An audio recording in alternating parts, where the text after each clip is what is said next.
लंबे समय से सवालों में घिरे पीएम केयर्स फंड पर मंगलवार को सुप्रीम कोर्ट ने एक बड़ा फैसला सुनाया है। कोरोना वायरस महामारी के चलते कुछ समय पहले सेंटर फॉर पब्लिक लिटिगेशन नाम की एक एनजीओ ने सुप्रीम कोर्ट में याचिका दायर कर पीएम केयर्स फंड के पैसे को एनडीआरएफ में ट्रांसफर करने का निर्देश सरकार को देने की मांग की थी।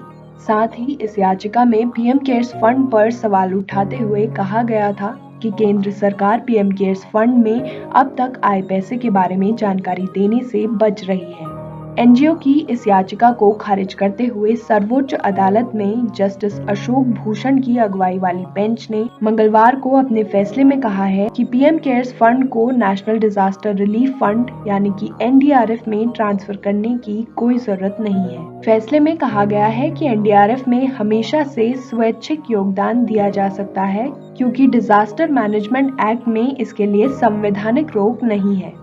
फैसले पर प्रतिक्रिया देते हुए कांग्रेस के मुख्य प्रवक्ता रणदीप सुरजेवाला ने ट्वीट कर कहा कि यह पारदर्शिता और जवाबदेही को तगड़ा झटका देने वाला है। सुप्रीम कोर्ट के वरिष्ठ वकील प्रशांत भूषण ने भी ट्वीट कर कहा कि ये दुखद है कि सुप्रीम कोर्ट ने ऐसे गुप्त फंड को हरी झंडी दे दी है जिसमें ना ही कोई पारदर्शिता है, ना ही जिसकी कोई जवाबदेही, जबकि इसे एनडीआरएफ में ट्रांसफर किया जा सकता था जिसका खुलकर सीएजी ऑडिट कर सकती थी और जिस पर आरटीआई भी प्रभावी है। दूसरी ओर बीजेपी इस फैसले के बाद कांग्रेस पर हमलावर हो गई।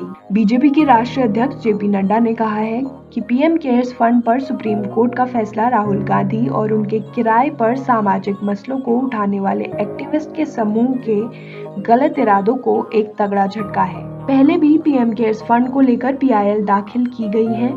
सुप्रीम कोर्ट में एडवोकेट शाश्वत आनंद ने अप्रैल में सुप्रीम कोर्ट में एक याचिका दायर कर पीएम केयर्स फंड को असंवैधानिक घोषित करने की मांग की थी। उनका कहना था कि पीएम केयर्स फंड एक सरकारी ट्रस्ट है। अगर यह फंड कानून लाकर बनाया गया होता तो यह सीएजी के ऑडिट के दायरे में आ जाता, इसलिए कानून को बाईपास करके इस फंड को बनाया गया है।